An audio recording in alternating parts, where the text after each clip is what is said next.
Today is Wednesday, March 20th. This is the 1969-1970 Cadillac in-dash climate controller unit.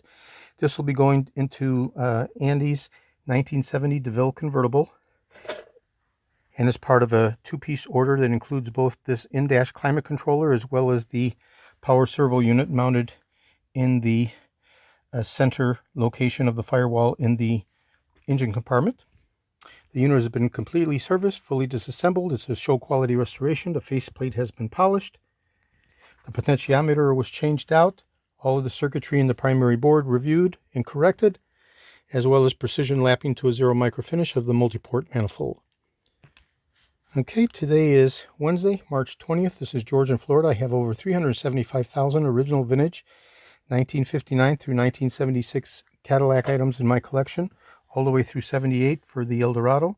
I'm best known for my restoration of the Cadillac steering wheels, the tilt and telescopic steering columns, the power seat mechanisms, the instrument clusters, and other critical, hard-to-source original vintage Cadillac items such as this in-dash climate controller and the air conditioning power servo, and also the AC programmable controllers after 1970, starting in 71 through 78.